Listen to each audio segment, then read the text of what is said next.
டிவிகேக்கு தான் ஓட்டு போட்டுருந்தோம், நாங்களும் ஒரு மாற்றத்தை எதிர்பார்க்கிறோம்னு சொல்லிட்டு இந்த வாட்டி டிவிகேக்கு ஓட்டு போட்டிருக்கோம் அப்படின்னு சொன்னாங்க. கொளத்தூர் தொகுதி மக்களும் வந்துட்டு அது மாதிரி ஒரு மாற்றத்தை எதிர்பார்க்கிறாங்கன்னு நினைக்கிறேன். ஏதாவது ஒரு இது நிறைவேற்றனா இவங்க தயவு வேணும், கரெக்டா எதிர்கட்சின்ற மாதிரி. அதால அவ்வளவு சீக்கிரம் வெளியே வர மாட்டாங்க. வைகோ போக மாட்டாருன்ட்டாரு, பாமக போவோம். ஏன்னா இருக்குது 10 சீட்டு இருக்கிறது தான், தேவைப்படுது தான். அது எல்லாரும் நம்ம ஜனங்களை கரெக்டா பஸ் வசதி செஞ்சு விட்டோன்னா அந்த தேவையில்லாத வேலையே வந்திருக்காது. இருந்தாலும் இப்ப தேவைப்படுறதுனால காங்கிரஸ் ஒரு 5 சீட்டு இருக்குது.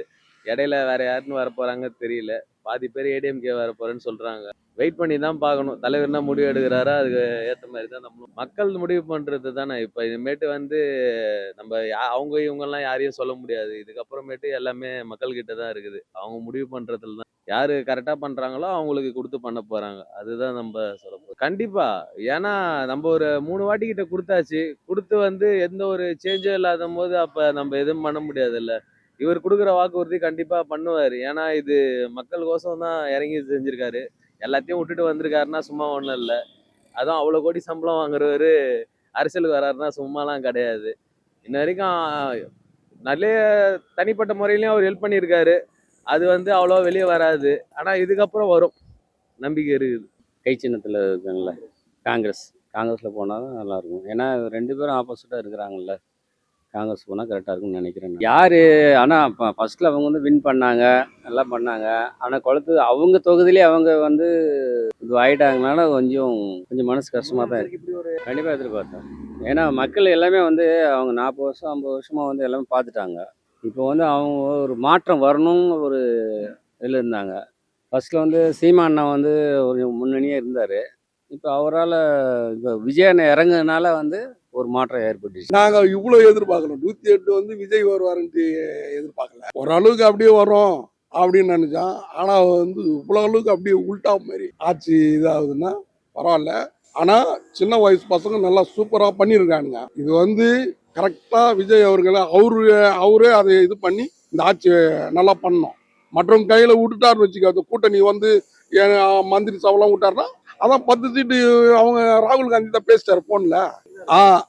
ராகுல் காந்தி 5, விடுதலை சிறுத்தை எங்களுக்கு வந்து சனாதானம் இல்லை, நாங்கள் இது பண்ணோம்னு சொல்லிட்டாரு. விடுதலை சிறுத்தை 2, அப்புறம் மீண்டும் அந்த கம்யூனிஸ்டும் இடதுசாரியும் அவ்வளோதான். பிரமிளா தானே என் தம்பி அப்படின்ட்டாரு. தோக்கிறது எதிர்பார்க்கல. ஆனால் கொளத்தூர்ல வந்து சேகர் பாபு என்ன பண்ணாரு, எல்லா தொகுதியும் பார்த்தாரு. கொளத்தூர்ல முதல்வர் வந்துருவாருன்னு அஜாகிரதை விட்டார். அதான் சேகர் பாபால தான் தோத்துது. இது வந்து மக்கள் எல்லாருமே எதிர்பார்த்தது. புது கட்சி மாற்றம் வேணும்ட்டு எல்லாமே எதிர்பார்த்தது.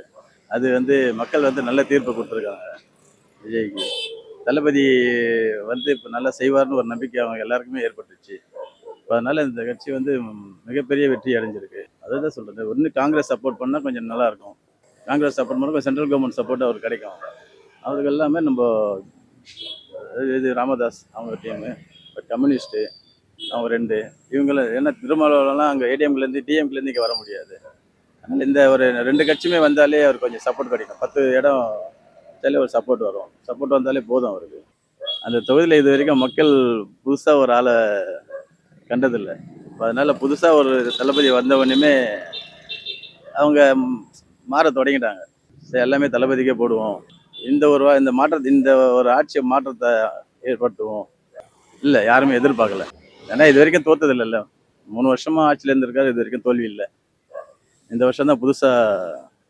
நாங்க வந்து ஸ்டாலின் வருவாருன்னு தான் நான் நினைச்சேன். கடைசியில இப்ப விஜய் வந்துக்கிறது வந்து ஒரு மாற்றம் தான்.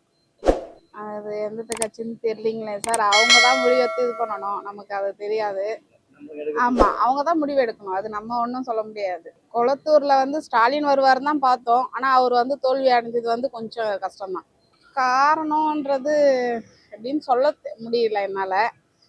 அவர் வருவார், எப்பவுமே அவர் தான் ஜெயிப்பாரு. ஆனா இந்த வாட்டி தோத்தது வந்து ரொம்ப கொஞ்சம் இதுவாக தான் இருக்கு.